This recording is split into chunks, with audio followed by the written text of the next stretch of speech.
Welcome to the Eisendrache Iceberg. This is the second video in a series where I'll be covering obscure lore, fan theories, side easter eggs, cut content, and more for every Black Ops Zombies map. Here's a look at the iceberg, and without further ado, let's get into level 1. Eagle's Nest, this is Griffin Station. Come in. Bell Tower. The clock in the bell tower is set to 1:15. You can also ring the bell. Disco. By shooting the globe into Eisendrache's control room with an explosive, you can activate a disco Easter egg. This is a super fun Easter egg, and it actually plays the same music as the coffin dance Easter egg in D Machine. BRM wallby. There's a secret BRM wallby in the Undercroft on Eisendrache. To access it, you'll need to run on all of these blue squares while low gravity is active. If done correctly, you'll be able to purchase the BRM and you'll earn an achievement. Free Death Machine. You can spawn a free death machine in the anti-gravity chamber once per game on Eisendrache. All you have to do is wall run over this panel and then run over to grab your free power-up above the crafting bench. That's it for level 1, and we're moving on to level 2. Eagle's Nest, this is Griffin Station. We have an update. Over. Rocket test. We all know how annoying it can be to wait for the rocket test to start, but thankfully there's a way to manually trigger it. A few minutes after you teleport to the launch pad for the first time, the rocket test will start anytime a power-up spawns into the map. That means you can use a Gobblegum or the free death machine Easter egg to start the rocket test whenever you want. Skeletons. There's an awesome side Easter egg on DE that turns all of the zombies in your game into skeletons. To do this, you'll need to shoot 3 skulls around the map with the Wrath of the Ancient, which can only be seen while using the in plain sight Gobblegum. You don't actually need in plain sight to be active to shoot the skulls, only to see them. This is a super cool Easter egg, but if you ever want to go back to regular zombies, all you have to do is interact with the skulls on this chair. Plunger. You can replace your knife with a plunger in Eisendrache. To do this, you'll need to knock down this wall in the clock tower with any bow and place your gravity spikes in front of the opening. Flip this lever to start the clock and quickly run outside. You'll need to stop the clock at exactly 9:35, so you'll have to time this out so you can run and hit the lever again. If you've done this correctly, lightning will strike the top of the bell tower and there will be a glowing orb in the Undercroft area. Jump around near these symbols the next time low gravity turns on and you'll be teleported back in time where you can pick up the plunger. You can also temporarily upgrade the plunger by killing a panzer with it, which is super useful for the boss fight as it's a one-hit kill on the panzers. Free Gobblegum. There's a pretty complicated side Easter egg to get a free Mega Gobblegum on Eisendrache. There are a few different methods of doing this, but the easiest method is to do it at the same time as the plunger. To do this Easter egg, you'll need to pick up this plant and then place it down in the exact same spot after you teleport back in time. Once you're back in the main map, simply interact with the plant to claim your free gum. That's everything in level 2, and it's time to move on to level 3. Richtofen, the security feeds are somewhat alarming. What on earth is going on down there? Shield upgrade. Just like in Shadows of Evil, you can upgrade your rocket shield in Eisendrache. The upgrade process is exactly the same, just kill 10 zombies with 1 charge 12 times in a row. Not surprisingly, the upgraded shield's utility hasn't changed either, and this upgrade still isn't worth it at all. The robot. There's a small discrepancy involving the robot on Eisendrache. In the intro cutscene for the map, the robot gets its arm blown off and its visor broken by a rocket launcher. However, if you look outside the map, you can see the robot with its arm still attached and its visor still intact. KRM-262. The KRM can be seen cycling through the mystery box on Eisendrache, but for some reason the box will never actually give it to you. This is probably for the best because you can just buy it off the wall for 750 points. That was a quick level 3, and we're moving on to level 4. Would you care to explain exactly what you are doing in the company of our enemies? Richtofen? Richtofen! MG42. Speaking of guns you can see but can't get, the MG42 appears in a few places throughout the castle. This gun hasn't been playable since World at War Zombies unless you count the mounted one in Garad Krovi, which is a shame because it would have been pretty cool to see in this map. Real life castle. Eisendrache is based off the real life Hohenwerfen castle in Austria.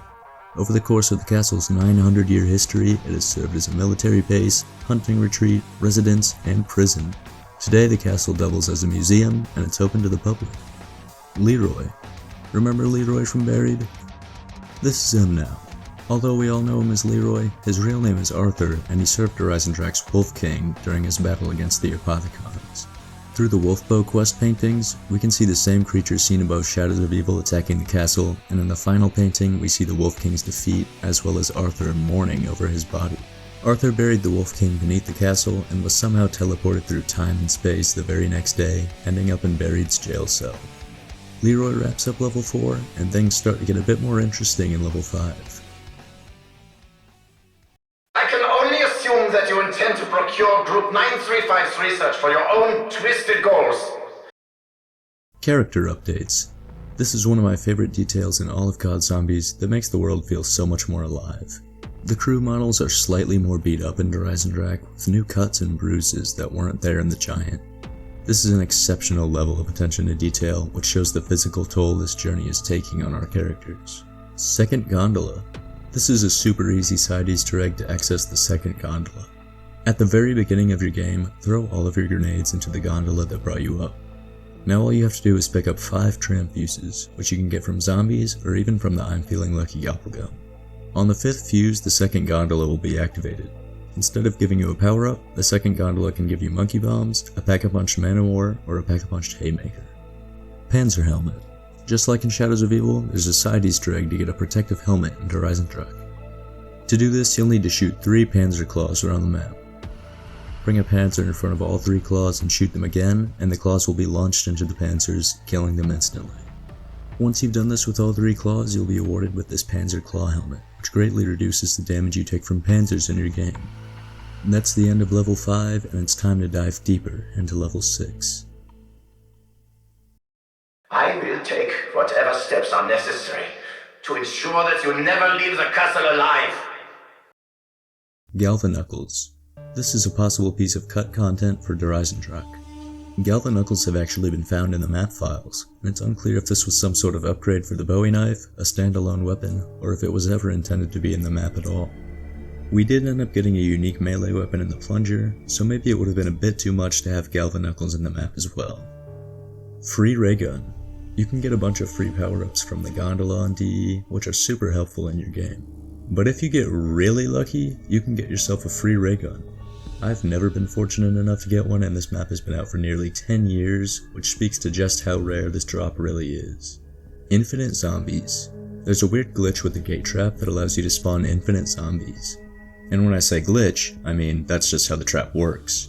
For some reason, any zombies killed by the trap will just keep respawning, so you can have an infinite round of zombies if you so desire.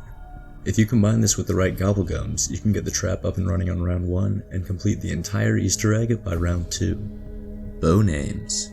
Just like in Shadows of Evil, there are some crazy Apothicon names in this map. The Stormbow's name is Krimaham La'amam, which translates to electricity and volatility. The Firebow is called Krioam Nal'amkorak, or Fall from Banishment. The Voidbow, or Krigalit Lugosata'am, translates to Decay Portal. And finally, the Wolfbow, or Kriholo Lukrim Salit, translates to Keeper Servant. That's everything for level 6, and we're moving on to the much stranger level 7. You're eating multiple rocket launches. What have you done? Love Letter.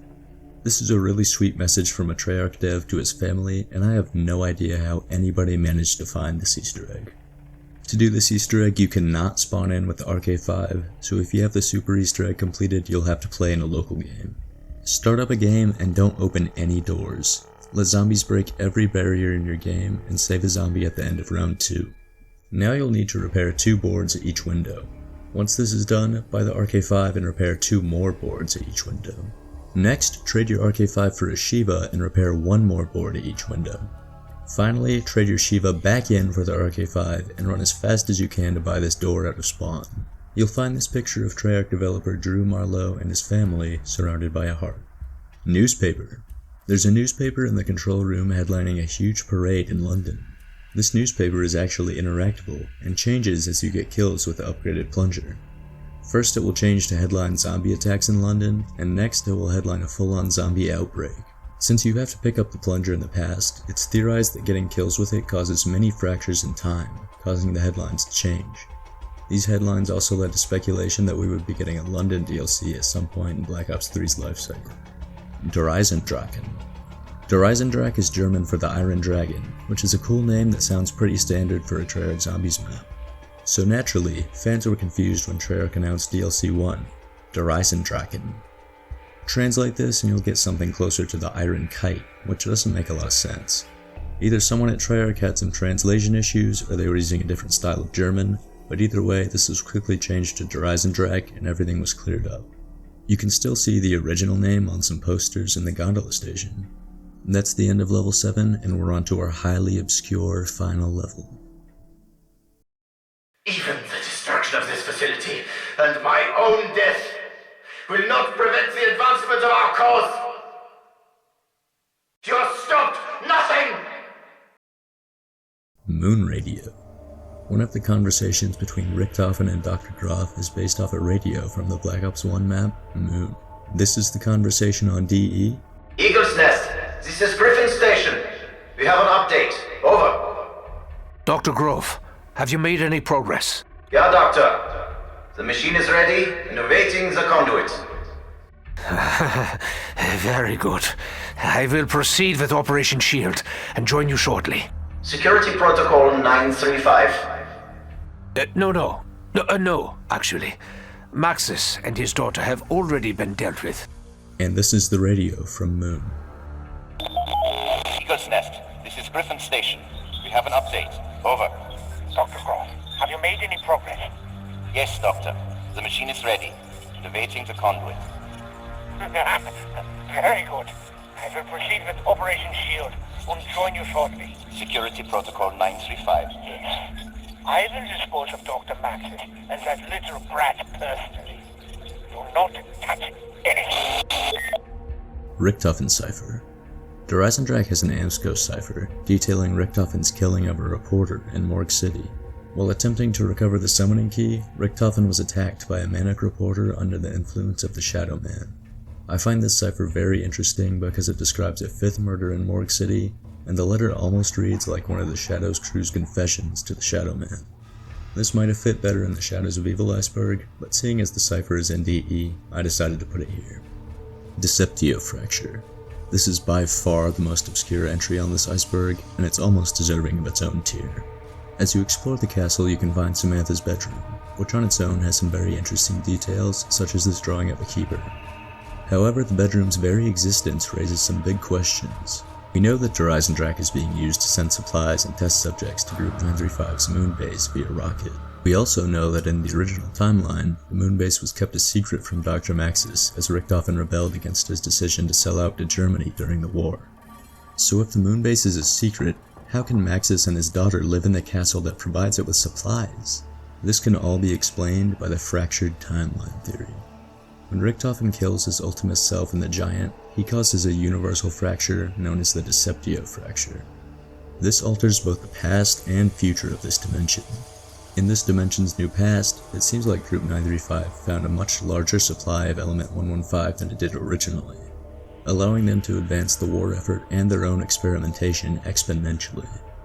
This development could feasibly delay Richtofen's frustrations with Maxis, prompting him to involve Maxis in the construction of Griffin Station. This theory would also explain several other plot points in DE's story, such as the existence of the giant robot and Germany's favorable position in the war. And that concludes the Der Eisendrache Iceberg. I really hope you guys have enjoyed and learned something new, and if you did, I would really appreciate if you would consider leaving a like. Also be sure to subscribe for more Iceberg videos, as this is going to be a massive series. Shadows is already out and Setsubo is next. I'll link to Shadows Iceberg at the end of this video. I'm really sorry for the poor audio quality, I'm still kind of figuring out this YouTube stuff, but I had a lot of fun making it and there's some cool stuff on there. Anyways, I really hope you guys have enjoyed, I've had a lot of fun hosting, and I hope to see you next time. Bye.